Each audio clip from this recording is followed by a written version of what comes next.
বান্দা তুমি নিজের মধ্যে একটু তাকাইয়া দেখো, কোথায় তুমি আল্লাহকে তালাশ করো। এত সুন্দর কণ্ঠ দান করেছেন, কণ্ঠ এত সুন্দর, যিনি কণ্ঠ দান করেছেন তিনি আরো কত সুন্দর। চেহারা অনেক সুন্দর, যিনি চেহারা দান করেছেন তিনি কে? সে আল্লাহ, না জানি আরো কত সুন্দর। এইভাবে ঘর, সূর্য এত সুন্দর, চাঁদ এত সুন্দর, বানানে ওয়ালা না জানি আরো কত সুন্দর। এভাবে যারা গবেষণা করবে, আল্লাহ পাকের পরিচয় আস্তে আস্তে যখন পাবে, তখন বান্দার মধ্যে মায়া বেড়ে যাবে আল্লাহকে দেখার জন্য। আর বান্দা তখন খুঁজবে আমি আসল মালিকের কোথায় পাই। ইয়া ইলাহি তু মেরা মাবুদ হে, ইয়া ইলাহি তু মেরা মাশুক হে। মিথ্যাবাদীর জন্য জাহান্নাম, তো কেমন জাহান্নাম? ওয়াইল নামক জাহান্নাম। জাহান্নামের স্তরের মধ্যে মারাত্মক ভয়ঙ্কর জাহান্নাম হলো ওয়াইল নামক জাহান্নাম। মারাত্মক। জান্নাতের মধ্যে শ্রেষ্ঠ জান্নাত জান্নাতুল ফেরদাউস, আর ভয়ঙ্কর জাহান্নাম ওয়াইল। কার জন্য কয়? মিথ্যা যারা বলে তাদের জন্য, মিথ্যাবাদীর জন্য ওয়াইল নামক জাহান্নাম। আর কার জন্য?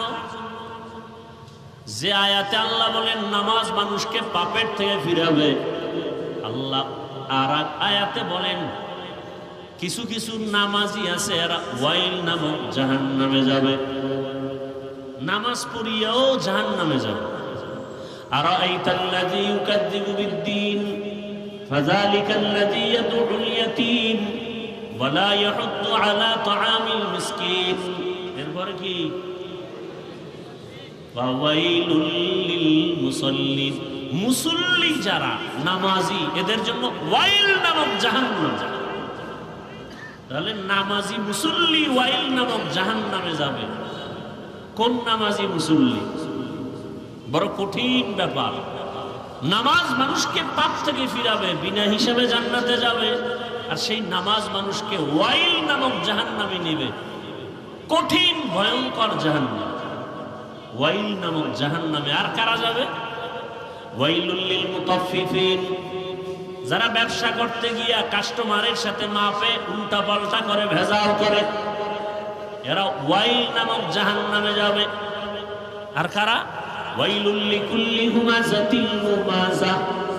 যারা মানুষের দোষ পেছনে বলে, আর একজনের দোষ করে নাই বানাইয়া অপবাদ দেয়, এই ওয়াইল নামক জাহান্নামে যাবে। গীবত শিকায়াত করনেওয়ালা।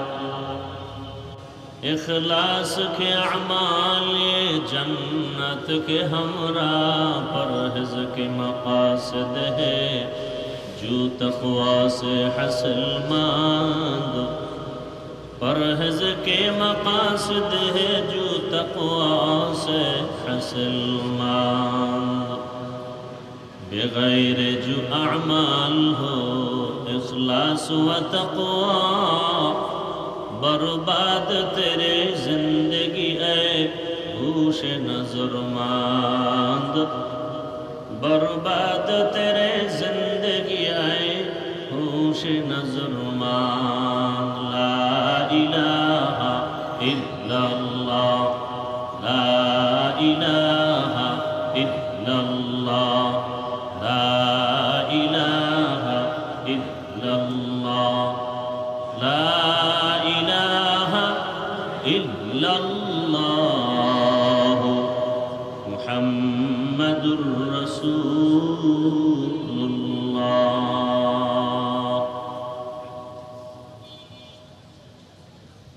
জাতীয় ওলামা মাশায়েখ আইম্মা পরিষদ কর্তৃক আয়োজিত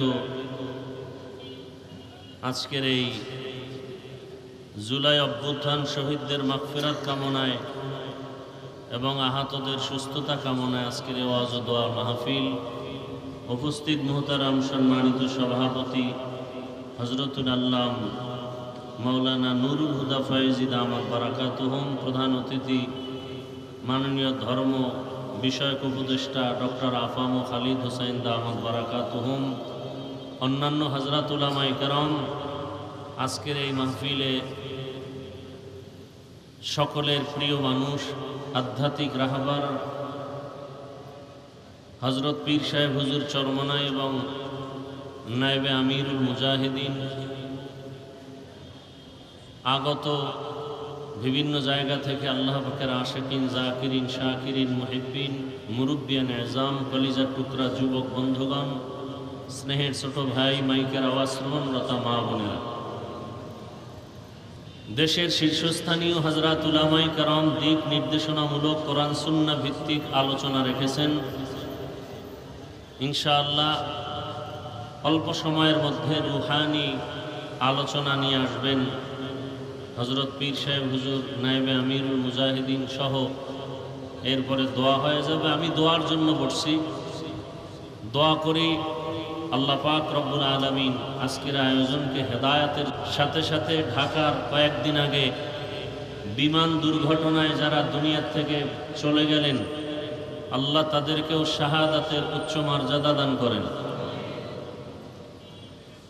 যারা বেঁচে আছেন অসুস্থ অবস্থায়, আল্লাহ তাদেরকে সুস্থতার নেয়ামত দান করেন।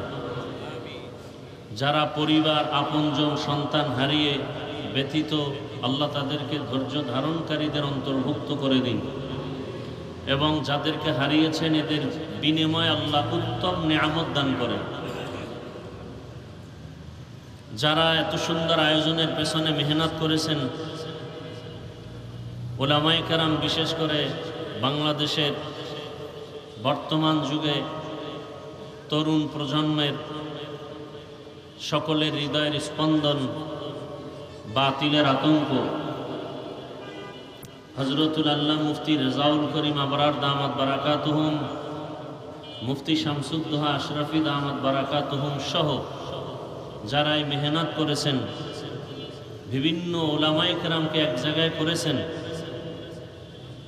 এটা তাদের দ্বারাই সম্ভব যাদের অন্তর প্রশস্ত। আল্লাহ পাক আমাদের সকলের প্রশস্ত অন্তর দান করুন। জাতীয় উলামা মাশায়েখ আইম্মা পরিষদ একটি ঐক্যের প্ল্যাটফর্ম। আল্লাহ পাক এই প্ল্যাটফর্মকে ঐক্যের জন্যই কবুল করেন। সংক্ষিপ্ত দু চারটি কথা বলার নিয়তে কোরআনে হাকিমের এক টুকরো আয়াতে কারিমা সূরা কাহফের শেষের দিকে তেলাওয়াত করেছি। নবীজির হাদিস থেকে এক টুকরো হাদিস পড়েছি। আল্লাহ পাক বলেন, ফামান কানা ইয়ারজু লিকা রাব্বিহি ফালইআমাল আমালান সালিহা।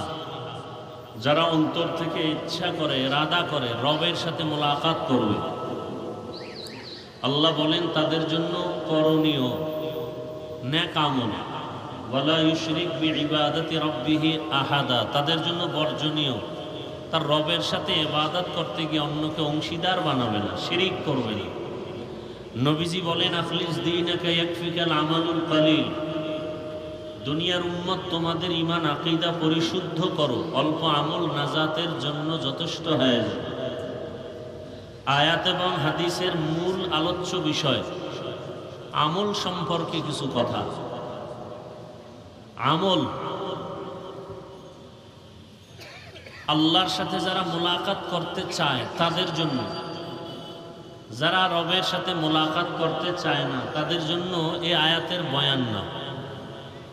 যারা রবের সাথে মোলাকাত করতে চায়, রবকে দেখতে চায়, তাদের জন্য দুনিয়াতে করণীয় দুইটা জিনিস। কর্মসূচি প্রথম হলো আমল করবে, তবে সতর্ক, শিরিক করবে না। তবে আমল অনেক বেশি করবে না, অল্প আমলই আল্লাহ খুশি হবেন যদি আমলের মধ্যে ইখলাস থাকে। আজ আমাদের দেশে চতুর্মুখী ষড়যন্ত্র, বিশেষ করে দ্বীন ও ইসলাম নিয়ে এত পরিমাণ সাধারণ মুসলমান চূড়ান্ত বিপাকে পড়ে আছে। এমন একটা কাজ নাই, আমল নাই যেখানে কিছু আল্লাহর বান্দারা সন্দেহ সৃষ্টি করে নেই। কেউ নামাজে দাঁড়াবে, সেখানে সন্দেহ, হাত কোথায় বাঁধবে, নাভির নিচে না বুকের উপরে। জানাজায় দাঁড়াবে, সন্দেহ, আলহামদু সূরা পড়বে কি পড়বে না। নামাজে আলহামদুলিল্লাহ পরে আমিন জোরে বলবে না আস্তে বলবে সন্দেহ। প্রত্যেকটা ঝামেলা যুক্ত। এর মধ্যে আবার সাধারণ মানুষ তো আমল করতেই চায় না। আবার কেউ বলে বেশি আমলের প্রয়োজন নেই, আমল লাগে না। আমাদের গ্রাম্য প্রবাদ আছে, এমনি তো নাচনেওয়ালা বুড়ি, আরো যদি পায় ঢোলের। মানুষ আমল থেকে অনেক দূরে, তার মধ্যে আবার আমলের বিরুদ্ধে আলোচনা। অথচ আল্লাহ পাক রব্বুল আলামিন কোরআনের আয়াতে অন্যত্র বলেন, আমি মানুষ পাঠাবার একমাত্র কারণই হলো আমল করবে। আল্লাযী খালাকাল মাউতা ওয়াল হায়াতা লিয়াবলুয়াকুম আইয়ুকুম আহসানু আমালা ওয়া হুয়াল আজিজুল গফুর। আল্লাহ হায়াত মউত দিয়া যে জীব মানুষকে পাঠাইলেন, আল্লাহ পরীক্ষা করে যাচাই করে দেখবেন কারা আমল করে, উত্তম আমল। আকসারু আমালা বলেননি, বলছেন আহসানু আমালা। বেশি আমল না, উত্তম আমল, ভালো আমল।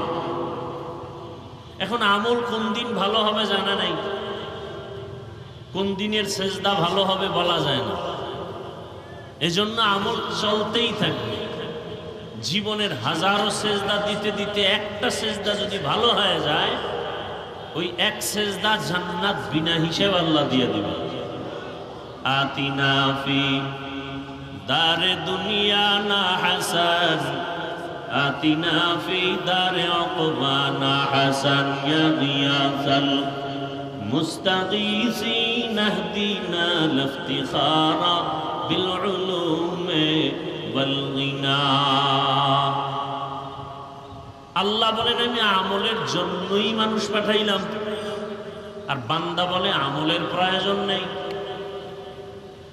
অথচ মানুষের জীবনের আল্লাহ পাওয়ার প্রথম সিঁড়ির নাম ঈমান। আর ঈমানের কথা আল্লাহ যেখানে বলেছেন সেখানে আমলের কথা বলেছেন। ওয়াল আসরি ইন্নাল ইনসানা লাফি খুসর ইল্লাল্লাযীনা আমানু ওয়া আমিলুস সালিহাত। সমস্ত মানুষগুলো জাহান্নামে যাবে, কিন্তু যারা ঈমান আনার পরে আমল করবে নেক আমল, তারা জাহান্নামে যাবে না। ওয়াত-তিনি ওয়াজ-যাইতুনি ওয়া তুরি সিনিনা ওয়া হাযাল বালাদিল আমিন লাকাদ খালাকনাল ইনসানা ফি আহসানি তাকওয়িম সুম্মা রাদাদনাহু আসফালা সাফিলিন। আল্লাহ চার জিনিসের শপথ করে বলেন, সব মানুষকে আমি বড় সুন্দর করে সৃষ্টি করেছি। সৌন্দর্য যারা ধরে রাখবে না এরা জাহান্নামে চলে যাবে, কিন্তু না, ঈমান আনবে আমল করবে তারা জাহান্নামে যাবে না। ইন্নাল্লাযীনা আমানু ওয়া আমিলুস সালিহাতি কানাত লাহুম জান্নাতুল ফিরদাউসি নুজুলা। আল্লাহ বলেন জান্নাতের মধ্যে সর্বোত্তম জান্নাত জান্নাতুল ফিরদাউস। আমি আল্লাহ তাদেরকে জান্নাতুল ফিরদাউস দান করব যারা ঈমান আনার পরে নেক আমল করবে। তাহলে আমলের প্রয়োজন আছে না নাই? আবার এই আমল সময় খুবই কম। এই আমল আবার দুই ভাগে ভাগ করা, নেক আমল আর বদ আমল। নেক আমল আর বদ আমল। কথা বলতে এক তো সময় কম, দ্বিতীয় সামনে আবার মিডিয়ার অনেক পর্দা লাগানো। এখন আমি মনে হয় কবরস্থানের দিকে অন্ধের মতো কথা বলতেছি, তো আপনারা আওয়াজ দিয়েন। মনে হয় পর্দার আড়াল থেকে আমি কথা বলবো, আপনারা আওয়াজ দিলে বুঝবে এখানে মানুষ আছে। বুঝেন না কথা? তাহলে আমল দুই ভাগে ভাগ করা, নেক আমল আর বদ আমল। নেক আমল কি? ফরজ, ওয়াজিব, সুন্নাত, মুস্তাহাব, সুন্নাতে জায়েদা, মুআক্কাদা, ফরজে আইন, ফরজ আলাল কিফায়া। বদ আমল কি? হারাম, নাজায়েজ, মাকরু, তাহরিমি, তানজি, শিরক, বিদআত, কুফর, গুনাহে সগীরা, কবিরা, এগুলো সব বদ আমল। আবার এই বদ আমলও দুই ভাগে ভাগ করা, ফাহশা আর মুনকার। ইন্নাস সালাতা তানহা আনিল ফাহশাই ওয়াল মুনকার ওয়া লাযিকরুল্লাহি আকবার। আল্লাহ বলেন নিশ্চিত নামাজ মানুষকে পাপের জগৎ থেকে মুক্ত করে দিবে। কার ওয়াদা? জোরে বলেন ওয়াদা কার? আল্লাহ। তাহলে নামাজ অবশ্যই পাপের জগৎ থেকে মানুষকে পবিত্র করে দিবে। এই পাপ বলতে কিছু আছে ফাহশা, কিছু আছে মুনকার, দোনোটাই বদআমল। তবে ব্যবধান, ফাহশা এমন বদআমল যেগুলো বুঝার জন্য কোনো দলিল লাগে না, বিবেক বুঝে ফেলে, দলিল আছে, দলিল পর্যন্ত যেতে হয় না। মুনকার এমন বদআমল যেগুলো দলিলের ভেতরে না ঢুকলে সমাধান হয় না। যেমন মিথ্যা বলা নেক আমল না বদআমল? বলেন। এটা বোঝার জন্য দলিল লাগবে? দলিল আছে। ওয়াইলু ইয়াউমাইযিল লিল মুকাদ্দিবিন, ওয়াইলু ইয়াউমাইযিল লিল মুকাদ্দিবিন। মিথ্যাবাদীর জন্য জাহান্নাম। তো কেমন জাহান্নাম? ওয়াইল নামক জাহান্নাম। জাহান্নামের স্তরের মধ্যে মারাত্মক ভয়ঙ্কর জাহান্নাম হলো ওয়াইল নামক জাহান্নাম। মারাত্মক। জান্নাতের মধ্যে শ্রেষ্ঠ জান্নাত জান্নাতুল ফেরদাউস, আর ভয়ঙ্কর জাহান্নাম ওয়াইল। কার জন্য? কয় মিথ্যা যারা বলে তাদের জন্য। মিথ্যাবাদীর জন্য ওয়াইল নামক জাহান্নাম। আর কার জন্য? যে আয়াতে আল্লাহ বলেন নামাজ মানুষকে পাপের থেকে ফিরাবে, আল্লাহ আর এক আয়াতে বলেন কিছু কিছু নামাজি আছে এরা ওয়াইল নামক জাহান্নামে যাবে। নামাজ পড়িয়াও জাহান্নামে যাবে। আরাআইতাল্লাযী ইউকাযযিবু বিদ্দীন ফাযালিকাল্লাযী ইয়াদউল ইয়াতীম ওয়া লা ইয়াহুদ্দু আলা তাআমিল মিসকিন। এরপরে কি? ফাওয়াইলুল লিল মুসাল্লিন। মুসল্লি যারা নামাজি এদের জন্য ওয়াইল নামক জাহান্নাম। তাহলে নামাজি মুসল্লি ওয়াইল নামক জাহান্নামে যাবে। কোন নামাজি মুসল্লি? বড় কঠিন ব্যাপার। নামাজ মানুষকে পাপ থেকে ফিরাবে, বিনা হিসাবে জান্নাতে যাবে, আর সেই নামাজ মানুষকে ওয়াইল নামক জাহান্নামে নেবে। কঠিন ভয়ঙ্কর জাহান্নাম, ওয়াইল নামক জাহান্নামে। আর কারা যাবে? ওয়াইলুল লিল মুতাফফিফিন। যারা ব্যবসা করতে গিয়া কাস্টমারের সাথে মাপে উল্টা পাল্টা করে, ভেজাল করে, এরা ওয়াইল নামক জাহান্নামে যাবে। আর কারা? ওয়াইলুল লিকুল্লি হুমাযাতিল লুমাযা। যারা মানুষের দোষ পেছনে বলে, আরেকজনের দোষ করে নাই বানাইয়া অপবাদ দেয়, এই ওয়াইল নামক জাহান্নামে যাবে। গীবত শিকায়াত করনেওয়ালা। বড় কঠিন। আপনারা যারা মক্কা মদিনায় গেছেন তারা দেখছেন চোখে, আর যারা শুনছেন, ওখানে সারা দুনিয়ার মুসলমান আসে না আসে না? কথা বলেন। ওখানে আসে সব লাইনের মুসলমান। বলে কেমন? কয়েকজনে কিবলার দিকে পাও দিয়া ঘুমাইছে, একামত হয়ে গেছে, নামাজে দাঁড়ায় গেছে, অজু টজু আর লাগে নাই, দিল পরিষ্কার, কিসের অজু, নামাজে দাঁড়াইছে। আর একজনে ইমাম সাহেবের কেরাত চলতেছে, নামাজে বসে পকেট থেকে মোবাইল বের করে কথা বলতেছে। বলে পকেটে মোবাইল রেখে আবার নামাজ ঠিক আছে, এখনো নামাজ যায় নাই। আর একজন বুকে হাত বাঁধে, কেউ নাবির নিচে, কেউ সাইডে দিয়া দাঁড়ায় থাকে, নামাজে দাঁড়ানো অবস্থা। আর একজন দেখলাম সেজদায় যাওয়ার সময় পকেট থেকে একটা কাঠের টুকরা বের করে কপালের নিচে দিছে। ইবলিস সেজদা দিয়া জমিন নাপাক করছে, অতএব ওই জমিনে কপাল ঠেকাই কেমনে? এটা কাঠের টুকরা বের করে।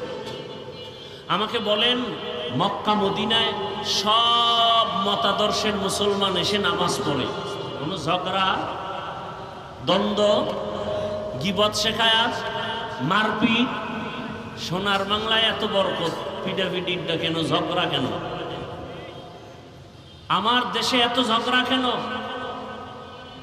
টুপি নিয়ে ঝগড়া, হাত নাবিতে না বুকে বাঁধবে নিয়ে তর্ক বিতর্ক, আছে না নাই? সব ঝামেলার কারণ একটা, অন্তর ঠিক নেই। কি ঠিক নাই? বলেন না কেন? শরীরের ট্রিটমেন্ট করে, ডাক্তার দেখায় অসুস্থতার জন্য, এই শরীরটাকে ঠিক রাখার জন্য, পরিচালনার জন্য একটা মেশিন আছে, রূহ। কি আছে? আপনারা ঢাকার শহরে ঘুরবেন, বিভিন্ন বিলবোর্ডে দেখবেন, পত্রিকায় দেখবেন, অ্যাড দেয় কি, দিনকে বদলে দাও। কি কে বদলে দাও? দিন বদলে দাও, দিন। সারা দুনিয়ার মানুষ স্লোগান দেয় দিনকে বদলে দাও।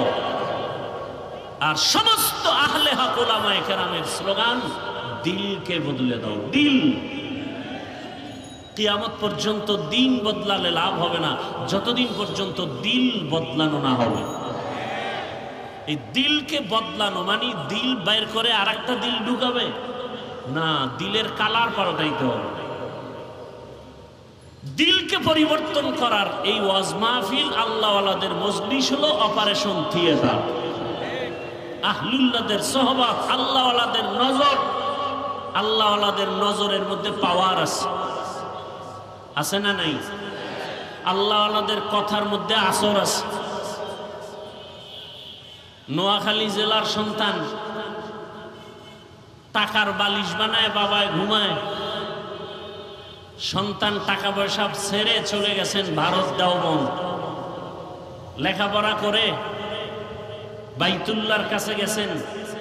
7 ভাবে কোরআন পড়া যায়, কেরাতে সাবা। মসজিদে নামাজের দাঁড়ালেন, তেলাওয়াত শুনে মক্কাবাসী পাগল, ইমামতির জন্য রেখে দিলেন।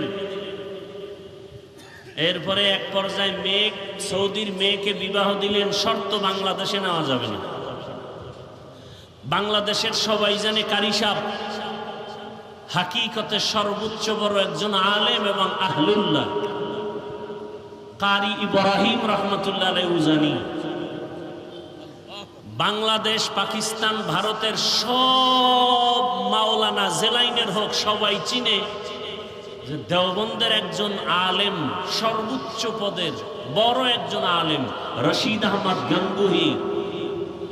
সমস্ত ভণ্ড বেদাতিরাও তার নাম জানে, চিনে। তার হাতে হাত লাগায় কলবের চিকিৎসা নিয়েছেন। টাকা পয়সার মায়া ত্যাগ করে একদিন তিনি ওই যে ইমামতি করেন বাইতুল্লাহর পার্শ্বে কোনো এক মসজিদে, রশিদ আহমদ চিঠি লিখলেন, বাংলাদেশে যাও, কালেমার খেদমত করো। চলে আসলেন দেশে। বিবি কি করবেন? আমিও যাব। বাবা মায়ের অনুমতি নিয়ে আসলেন। নোয়াখালীর জমিন বাদ দিয়া চাঁদপুর জেলার কচুয়া থানা উজানির জমিনে বিশাল বড় জঙ্গল ঢুকলেন।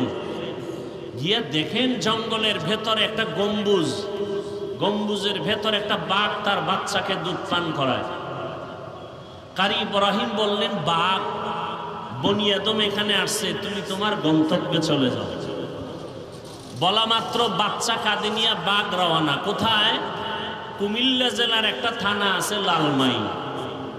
লালমাই থানায় একটা পাহাড় আছে যেটাকে এখনো লালমাই পাহাড় বলে। বাঘ সেখানে চলে গেল। এখন প্রশ্ন, কারি সাহেবের কথা বাঘ শুনে এটা কেমন কথা?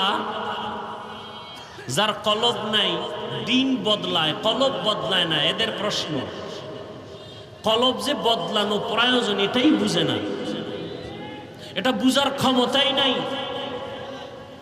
তাকে আমি জিজ্ঞাসা করি, হাল চাষ করে গরু দিয়া গ্রাম অঞ্চলে আছে না নাই? ওই চাষিরা মেট্রিক বিএ পাস না সাধারণ মানুষ? এই মানুষগুলো যখন গরুকে হুকুম করে মানেনি, গরুকে যখন ডানে যাইতে বলে যায়নি, বামে যাইতে বলে যায়নি। একটা কৃষি কাজ করে সাধারণ মানুষ বেনামাজি, ওর কথা যদি গরু শুনে, আল্লাহর ওলির কথা বাঘ শুনবে না কেন? এই বুঝার মতো মেধা ওদের নাই, কলব ঠিক নাই। এজন্য বলে আমরা পীর মুরিদি পীরাউলিয়া মানি না। আমি সারা বাংলাদেশে কসম করে বলি, দ্ব্যর্থহীন ভাষায় চিৎকার করে বলি, আল্লাহর জাতের কসম, যারা বলে আমরা ওলিয়া উলিয়া মানি না, তারা কোরআন মানে না, বুখারী শরীফ মানে না। এরা ভণ্ড। এদের যারা ভণ্ড বলে না তারাও ভণ্ড। তারা কোরআনও মানে না, বুখারী শরীফও মানে না। আপনি কি মনে করেন আমি কসম খেয়ে কথা বলছি হালকা ভাবে? হালকা ভাবে? আল্লাহ হেদায়াত দান করুন। চরমনাইয়ের ওয়াজে বসলে মানুষ চিৎকার দেয় কেন? উজানির ওয়াজে বসলে মানুষ চিল্লায় কেন? তাকে আমার প্রশ্ন, তুমি ওয়াজে বৈশা চিল্লাও না কেন? এটা হাসির প্যান্ডেল না কান্নার প্যান্ডেল? কান্নার প্যান্ডেলে কাঁদবে, এটাই স্বাভাবিক।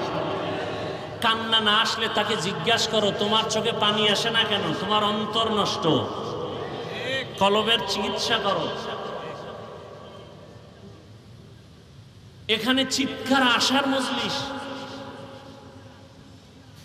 ইন্নামাল মুমিনুনা আল্লাযীনা ইযা যুকিরাল্লাহু ওয়াজিলাত কুলুবুহুম ওয়া ইযা তুলিয়াত আলাইহিম আয়াতুহু যাদাতুহুম ঈমানা ওয়া আলা রাব্বিহিম ইয়াতাওয়াক্কালুন। একজন আয়াত পড়া বয়ান করে, আল্লাহ কইছে কলবের মধ্যে কম্পন হবে জিকিরের আওয়াজ আসলে, তেলাওয়াতে কলবের ঈমানের পাওয়ার বাড়ে। তাহলে কলবের মধ্যে কম্পন হবে, শরীর লাফায় কেন? প্রশ্ন সেখানে আবার, কেন? দিল ঠিক নাই। ভূমিকম্প হয়নি সোনার বাংলায়? যারা জানেন তারা বলেন, ভূমিকম্প যে হয় ঢাকার কোন এক জায়গায় বা নেপালে ভূমিকম্প হয়েছে বা কক্সবাজারে হয়েছে, ঢাকার শহর কাঁপে না কাঁপে না? কাঁপে। কক্সবাজারের ভূমিকম্প হলে ঢাকা কাঁপে কেন? আর সেই ভূমিকম্পটা জমিনের উপরে হয় না ভেতরে? বলেন তো, নিচে হলে উপরে কাঁপে কেন? বিল্ডিং কাঁপে কেন? ঠিকই আল্লাহর মুহাব্বত আর মারেফতের নূর সিনায় আসার পরে কলবে জালজালা হলে বডির মধ্যে এটার আসর শুরু হয়ে যায়। ইয়া ইলাহি মুঝসে মুঝকো দূর কর, তাকে দেখো মুঝ মে তুঝকো এক নজর। ইয়া ইলাহি তু মেরা মাবুদ হ্যায়, ইয়া ইলাহি তু মেরা মাশুক হ্যায়। এজন্য আল্লাহর সাথে যারা মোলাকাতের চিন্তা করবে তাদের জন্য কর্মসূচি দুইটা। আল্লাহর সাথে মোলাকাত করার আশাই নেই, কেন? আল্লাহর সাথে পরিচয় নেই আল্লাহকে। নাস্তিকরা তো বলে, যাকে দেখি না তারে মানিও না। আল্লাহকে কেন দেখার চিন্তা নাই? আল্লাহকে চিনি না। আল্লাহকে চিনার জন্য কোথায় যাও? বলে আমেরিকা, লন্ডন কয় না। ওয়াফি আনফুসিকুম আফালা তুবসিরুন।